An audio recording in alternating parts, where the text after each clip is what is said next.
Paging Dr. Freud? Paging Dr. Digmund Freud? Yeah, well, you know what I mean? I don't really you know what I mean? I don't really do all these like natural medicines and herbal things and all that, like, cause like, you know what I mean? If I got a little headache, then I might just smoke a zoot or something, you know what I mean? Like. This is Mystro, aka Mice Diggy, and we're about to give you a little dose of that Mystrogen right about now. This is my track by track with SBTV. You fast. Yo, looked like he needed medication or immediate respiration. Way beyond sweating, his head was leaking desperation. The title track is called Mystrogen.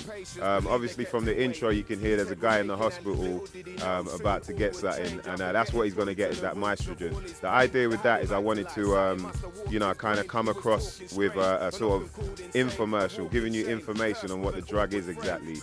And so, you know, First Man gave me the beat for that, and then I got my sister and my brother to help me out with the testimonials. So that's what you hear on there as well. And yeah, man, people just gotta enjoy it from the jump. After examining the doc, sat him down and he said, mile hidden with some round brown women when I'm out brown splitting. All right, so you've been prescribed that Mystrogen now, and as soon as you take it, you know what you get next, right? You get that rush. Now that rush was produced by Cy Specs, formerly of The Creators, and as soon as I heard the beat, you know, straight away for me it was like, yeah, this is all adrenaline, and there's a lot of like hype in there, so I just wanted to come across with something that will give you that rush. So in terms of waking you up, obviously dropping the punchlines and the flow being that way, but also a bit of social commentary to wake people up, you know what I mean? So you really do get that rush, and I think we executed it pretty well. There's a video out there right now that I produced myself as well, so look out for that, mother lovers. The next track is Black Einstein produced and featuring my brother from Queens, New York, who goes by the name of Homeboy Sandman. The idea with this track, like I said, was you know what you want all of a sudden, and I figured I'd write down, you know, you could think of it as a kind of love letter, trying to find my perfect woman. And Sandman did the same thing. We put it together over a Black Einstein beat, which is like a kind of disco-y feel to it. I wanted to give people something different, and also something that they can dance to or roller skate to. I need a good looker like Pocahontas, who I can smoke a bong with without her choking on it. She doesn't know about a load of longness, and when she's mad she doesn't bother shout a load of nonsense. A girl above average. I got it, can't help it, I want it. I got it, can't help it, I want it. By now you should know what you want, and all of a sudden you find out you're hooked. So I got a track together with Black Einstein again, this time featuring Daniel DeBorg. And the track is a little bit different. You know, I wanted to mess with some production that didn't seem to be out there all the time. And the idea is quite different as well. It sounds like I'm talking about 3 chicks, of course. You know, I am. You know how it goes out here. But I'm actually on about 3 vices. So, you know, later on we're going to try and run a competition, see if you lot can find out what 3 vices I'm talking about.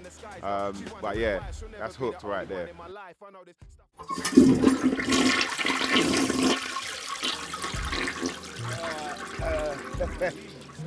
Sorry man, I was bursting, man. What can I say? Right, this next track is actually a skit. It's called What's My Name? And the idea behind this was basically, you know, to spin off of the whole hook thing and what was going on.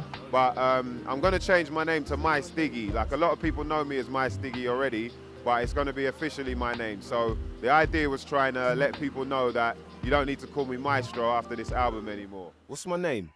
Mystro! What? Who the fuck is Mystro?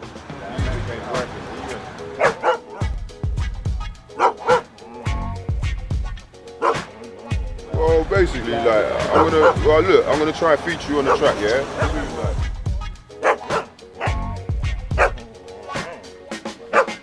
This is appreciated, fam. Look, I'm gonna bail you tomorrow, yeah?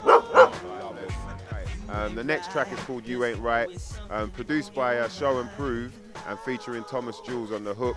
I'd already been given the beat, but then I got the beat with the hook on it. And luckily for me, the hook, you know, was something other than, hey, this is a party song and come party with me. So it's quite an up-tempo beat, so that would be sort of the cliche thing to do, but I didn't want to do that. So luckily now I can get people partying in the club to a breakup tune. By now, Mystrogen should definitely have kicked in. you're gonna look at your neighbors in a whole different way. So I thought I'd write a track called Neighbors. It's about my neighbors and it's for real as well. I'll probably get into a lot of trouble for doing it, but you know, I had to let the realness be known. It's produced by Alan Maudsley and it's a banger of a beat. I also got to do a little bit of barbershop quartet on there, you know. I've always wanted to do that as a kid, so I managed to get that on the hook. And like I said, it's about my neighbors.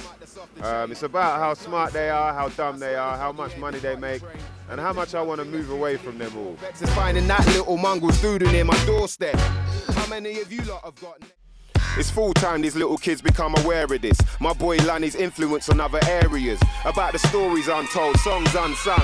I give you one now, let me tell you all what Lon done. He thought no other was loving him like his Alice till she stood him up, said she was bucking him by the palace. He never knew his Alice was a stinking liar. Till word got back to him, she was Lincolnshire, and old Lanny couldn't live with that.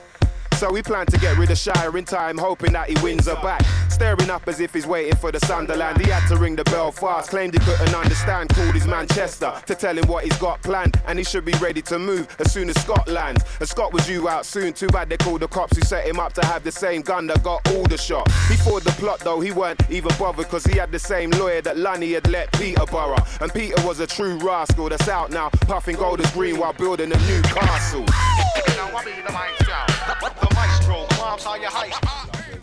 Alright, and the next track is Banga Bga, produced by Black Einstein. This track here, you know, straight away, as soon as I heard the beat, I was like, bruv, I need that beat. And he's like, yeah? He's like, you sure? I was like, hell yeah, I need that beat. Straight away, the kind of Parliament funk idea came to me. And I just wanted, there was at least have one track that was just spitting, you know what I mean? Not just about something. Everything else is about something, but this is just me straight spitting with a catchy hook as well. Just letting you know that I'll be up in your face saying la da da dee da da da da da da da.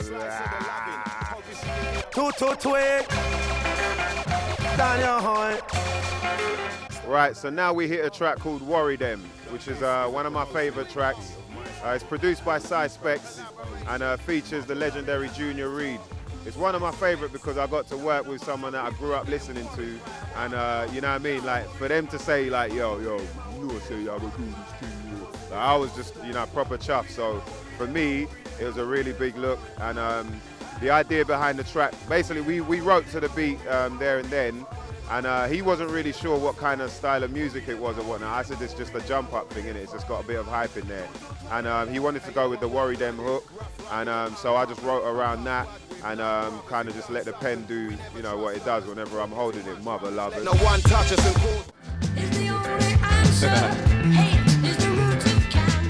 This track here was produced by DJ Thor.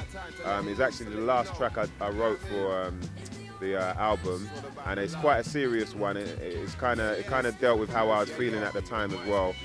Just addressing sort of the way people kind of use hatred in a way, you know what I mean, that isn't really helping themselves either. It's kind of eating at themselves by being that way, rather than trying to iron out any creases or trying to like, you know, do right or whatever. So I felt like this is the best way to kind of get that message across. And Thor killed it with the beat. Straight as soon as I heard the beat, I was like, wow, this is madness. And so I just tried to add to that. Hopefully you lot get that too. now wolves in sheep's clothing without wool.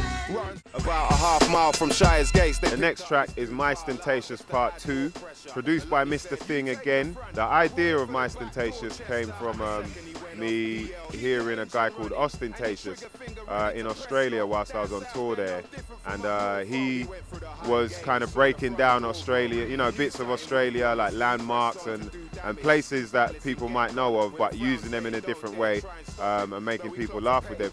And so I heard that and I was like, man, I want to do that for the UK, but in rhyme form obviously, and also have a story to it, you know, not just like saying it for the sake of it, just have a story to it. So some people who might not click on straight away, they'll just think it's a cool story, whereas others, obviously the cats living here, are going to be like, hold on a minute, hold the shot. Yo, hey B, get on the phone and call release. All right, so the next track is The Milkman, featuring Xavier Barnett, who helped me out with the hook there and sung it way better than I could. It's produced by Black Einstein, And with this track, I just wanted to have a little fun, you know what I mean, and create a little character, which is the Milkman. Imagine if he was the coolest dude on earth. Everybody trying to get his job, but they can't get it. He's got tinted tinted milk bottles. He roll around on rims, you know what I mean, on his milk float and whatnot. And it's basically just to build that kind of character and have something on there other than what was already on there in terms of the album. So hopefully you lot can enjoy that, man. Yeah, so the final track is So Long, which ironically I'd written first. That was the first song I'd wrote. It features a guy, Lloyd Brown, who's a big reggae singer out the UK. And then finally we got Flacco to lace the beat. And the idea of the song was obviously saying goodbye. So I felt like this is an easier way to say it. Goodbye. All I'm off till next time I'm out. This is a review copy of Mystrogen. Release date, the 10th of September 2012. For promotional purposes only. Mark the lovers. So long, farewell, goodbye, I'm gone. So long, farewell, goodbye, I'm gone. Sayonara. No more